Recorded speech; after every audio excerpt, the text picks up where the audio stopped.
Buongiorno a tutti ragazzi, un benvenuto a tutti dal vostro Luca Talan. Come state ragazzi? Tutto bene? Oggi andremo a vedere come rendere velocissima la nostra squadra. Ragazzi, ormai questo gioco sappiamo benissimo che ha cambiato un po' faccia. Siamo passati da un PES dove si palleggiava molto a un gioco invece che ormai per molti aspetti sta diventando simile a FIFA, comunque è a quel modo di giocare, cioè cross sulle fasce, forti colpitori di testa, giocatori che sono diventati ormai velocissimi, cioè sono i nuovi Messi, Neymar che sono usciti, Mbappé, Romario, ragazzi che sono imprendibili, cioè o abbiamo veramente dei difensori altrettanto veloci e forti o altrimenti diventa ragazzi impossibile riuscire a fermarli. Prima di andare avanti però e quindi di continuare con l'analisi di questo discorso, vi voglio ricordare sempre dell'affiliazione di Amazon e di Gamivo. Sono due piattaforme dalla quale possiamo acquistare tutto ciò che vogliamo passando dal link che trovate qui in descrizione o nella descrizione del canale.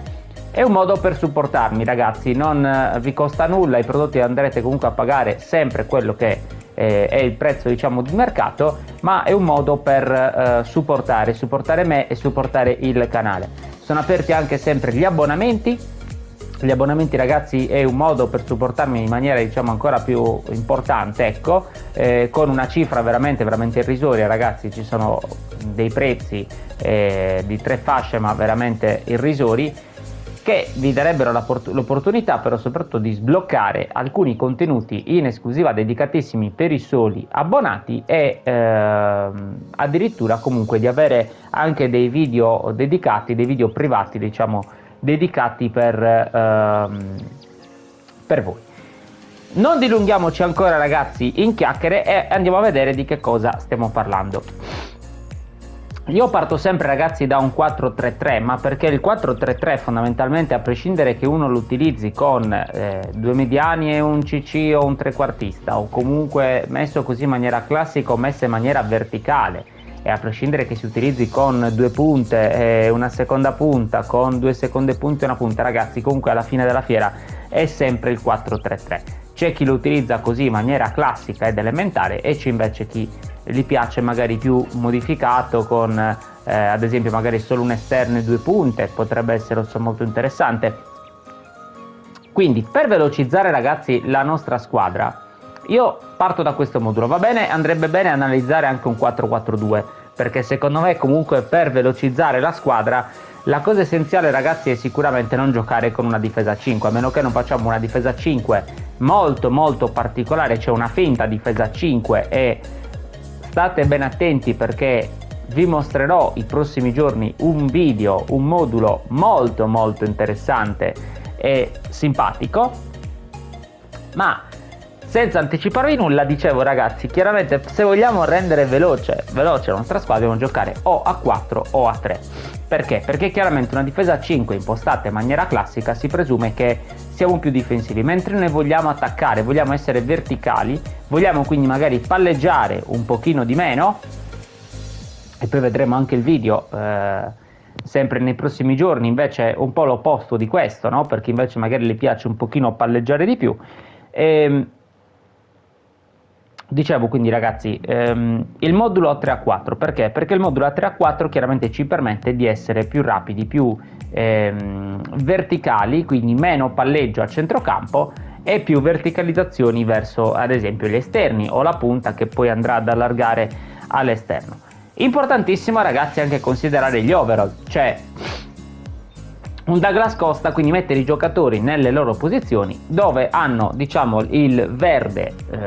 più acceso, quindi come colore, quindi col verde chiaro. Perché? Perché chiaramente lì ragazzi in quelle posizioni i giocatori tenderanno a giocare meglio, essendo nella loro posizione ideale ovviamente si tenderanno a muovere meglio. Se noi li mettessimo nelle posizioni dove c'è il verde meno acceso, quindi quel verde diciamo più sbiadito, il verde più scuro, che ve lo faccio vedere, chiaramente adesso non lo trovo a nessuno, ecco ad esempio Costa Curta, se lo mettessi come CLS ovviamente sì, potrebbe giocare ma perde di overall e sicuramente non è performante come invece metterlo in tutta la zona difensiva. Quindi queste diciamo che sono le premesse. Poi ovviamente quindi overall posizioni, abbiamo detto, il modulo a 3 o a 4, facendo un piccolo check. Lo stile di gioco squadra è importantissimo, ragazzi, cioè perché ho sentito dire ma la mia squadra non è veloce come la tua. Sì, allora dipende innanzitutto che tipo di giocatori abbiamo, quindi se io utilizzo tutti i giocatori velocisti, quindi come Douglas Costa, come Mbappé, come Neymar, come Baldé, è ovvio che, ragazzi, avrò una resa più veloce in campo. Se io ci inizio a mettere un Haaland qui a fianco, che ne so, magari un altro giocatore che non è Douglas Costa ma sarà più lento, per dire magari ecco un Dybala o un altro giocatore insomma più di posizione, che magari invece di dribbling veloci nello stretto, quindi corsa tipo cavallo, è ovvio che, ragazzi, avrò una resa diversa e quindi un gioco un pochino più statico, ma a quel punto magari sarebbe anche interessante concentrarsi magari più sulla tecnica, andare magari più su un possesso palla, per dire, rispetto a che un contropiede veloce o un via laterali, dove invece si presume che il gioco sia molto verticale per andare appunto o a crossare o comunque a fare gol in questa maniera. Perché? Perché chiaramente, ragazzi, giocando con un 4-3-3 con contropiede veloce, ragazzi, è ovvio che la squadra sia portata, sia propensa a andare praticamente in avanti e cercare appunto questa tipologia di gioco. Io vi consiglio, se volete ecco essere molto verticali, con la difesa alta, quindi bello pressante subito, difesa alta, quindi pressing alto, gioco veloce, io vi consiglio il contropiede veloce, appunto. Scusate la rima, ma è lo stile di gioco che appunto io utilizzo di più, perché a me piace un po' questa tipologia di gioco, cioè sono magari un po' meno per il palleggio, nonostante qualche volta della partita comunque poi devi anche saper palleggiare, perché sono i momenti in cui devi magari controllare, però sono più ecco il giocatore che gli piace un po' meno palleggiare, quindi meno tiki-taka e più chiaramente verticalizzazioni che il contropiede veloce o il vie laterali, tanto che io uso lui come allenatore, Stojkovic, quindi per me è perfetto contropiede e vie laterali, funziona benissimo. Analizzando invece un possesso palla, ragazzi, vabbè, il 4-3-3 diciamo che come modulo si presta un po' a tutti gli stili di gioco, però è ovvio che, ragazzi, non me ne farei nulla di giocatori estremamente veloci. Perché? Perché andrei più che altro a palleggiare. Certo, la velocità è importante, ma nel momento in cui devo palleggiare i giocatori devono stare quasi fermi, magari è più importante a quel punto la tecnica, no? Il dribbling, il possesso stretto, sono dei valori magari sul quale concentrarci di più. Un altro stile molto interessante per giocare sempre molto veloci è il contrattacco, perché il contrattacco, un po' come il contropiede, diciamo che ribalta spesso e volentieri le situazioni. L'unica cosa che io preferisco di più il contropiede, perché il contrattacco si abbassa troppo la linea difensiva, e col contropiede invece è vero, rischiamo magari qualcosa in più, però siamo pronti subito a intercettare e ripartire. Il vie laterali lo stesso, molto interessante. Il passaggio lungo è proprio l'esaltazione di quello di cui oggi stiamo parlando, perché chiaramente va a giocare quasi solo esclusivamente passando lunga la palla, senza concentrarsi minimamente magari sul compagno vicino, quindi il passaggio facile, ma butta tutto, diciamo, in avanti. Quindi nelle build che andiamo a fare, dopo aver considerato tutti questi altri fattori, dobbiamo considerare, quindi siamo al punto numero 4, andiamo a considerare, ragazzi, anche come li maxiamo. Cioè, se io, ripeto, voglio un giocatore estremamente veloce, quindi che mi renda veloce l'attacco, veloce la mia squadra, andrò a fare che cosa, ragazzi? Indovinate? Concentrarmi quindi su velocità e accelerazione. È inutile, ragazzi, che io a un Douglas Costa, un po' per caratteristiche anche sue reali, per dire, li metta solo esclusivamente possesso stretto e dribbling. Certo, magari lo buggerei, cioè sarebbe una di quelle carte che non perde palla nemmeno sotto tortura, però al suo tempo sarebbe anche molto meno veloce. Di conseguenza, se io voglio una squadra invece forte sì tecnicamente ma veloce, dovrò puntare molto anche su velocità e accelerazione. Passiamo al punto numero 5, perché, ragazzi, riguardo sempre questo, ci sono alcuni giocatori che hanno il discorso booster un po' come questo Neymar, cioè boostare dei giocatori nella maniera corretta è in questo senso magari dare dei booster che sono un po' inerenti ad esempio alla tecnica, se ci piace, ripeto, un po' il controllo della palla, ma inerenti anche alla velocità, sarebbe l'ideale, un po' come è successo a me con questo istinto d'attaccante, perché comunque va a migliorare il controllo della palla, finalizzazione e accelerazione.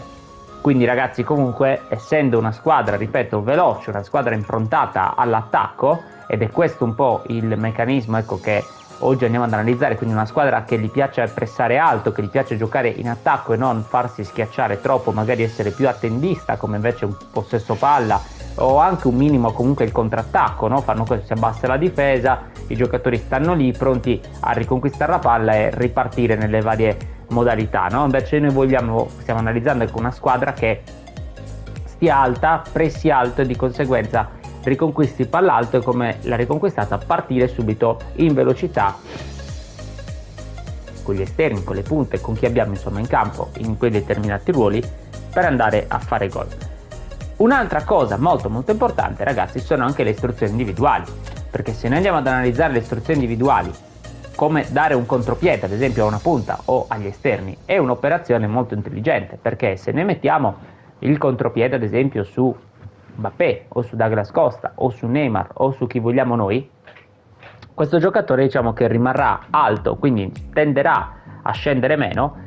e avrà più facilità sicuramente quindi nel farsi trovare pronto per una ripartenza, mentre se noi lo facciamo abbassare chiaramente sulla linea dei difensori o comunque, era per esagerare, ma sulla linea della tre quarti o comunque del centrocampo, è ovvio che ragazzi poi in fase di ripartenza, anche se sarà veloce, anche gli avversari magari hanno giocatori veloci e di conseguenza diventa difficile andare comunque poi a fare gol.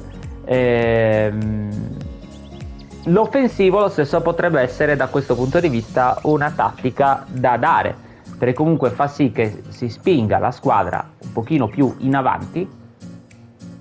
e metta magari in risalto quelle che possono essere le caratteristiche tecniche o comunque di velocità di un determinato giocatore, quindi anche queste non sono da sottovalutare. Ripeto, il modo chiaramente per fare tutto ciò è poi giocare in maniera verticale, cioè inutile che io mi metta a maxare sulla velocità tutti i vari giocatori e poi, come già detto prima, uso il possesso palla oppure uso una difesa a 5 schierata con solo 2 attaccanti, perché per quanto ragazzi veloci possono essere, è ovvio che giocare magari 2 punte contro un'altra difesa a 5 o contro comunque magari un avversario forte che ci chiude bene gli spazi, quindi dobbiamo utilizzare un modulo con difesa 3 e difesa 4 e giocare il più possibile verticali. Altra soluzione molto importante, ed è per questo appunto che ho messo anche questo modulo, è andare sulle fasce. Ormai ragazzi andare sulle fasce e usare i cross è diventato un modo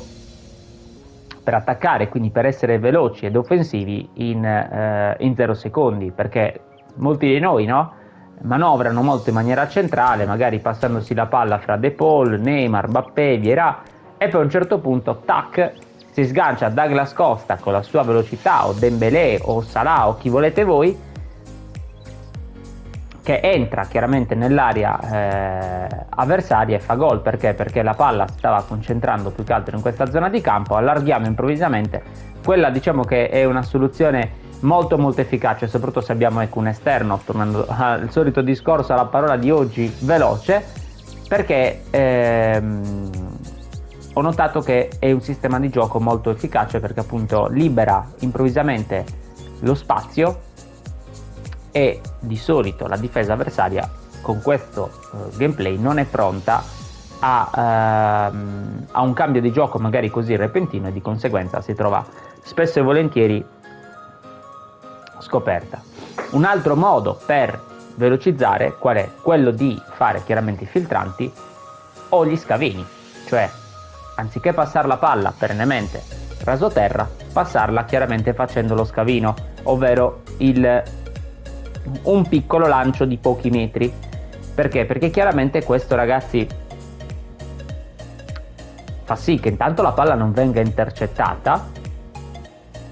e se noi siamo bravi a farla scorrere, o comunque che il giocatore che abbiamo in questione è bravo tecnicamente, quindi nel portarsela subito avanti,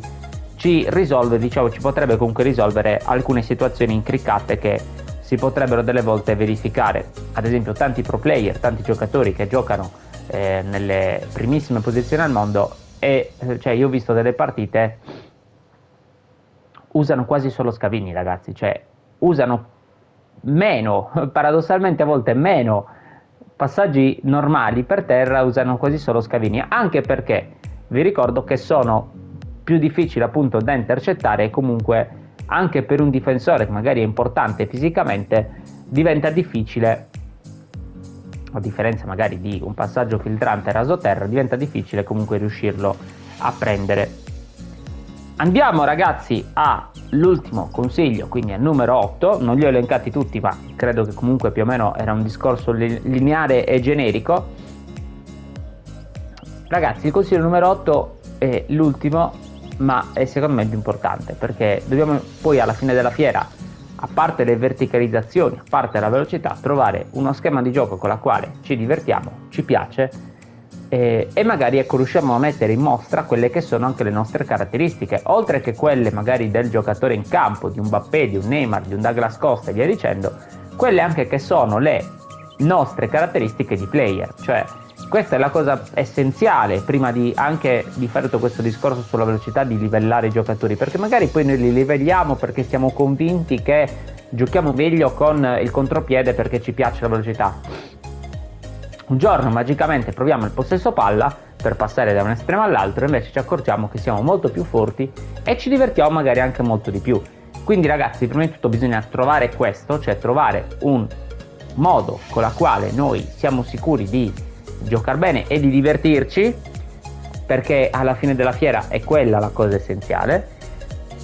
e a quel punto puoi scegliere appunto come maxare le carte, se le vogliamo fare come abbiamo visto oggi, quindi molto veloci come ormai è diventato questo gameplay, oppure se concentrarci di più magari su tecnica e su altri parametri comunque importanti, tralasciando un po' invece quella che è magari la velocità. Io vi ringrazio cari ragazzi, fatemi sapere nei commenti che ne pensate, come avete maxato, soprattutto voi, le vostre squadre, che stili di gioco utilizzate. Ci ho fatto anche dei video appositi dove parlo appunto di stili di gioco individuali, stili di gioco di squadra. Vi aspetto nei commenti, alla prossima dal vostro Luca Tran. Ciao ragazzi!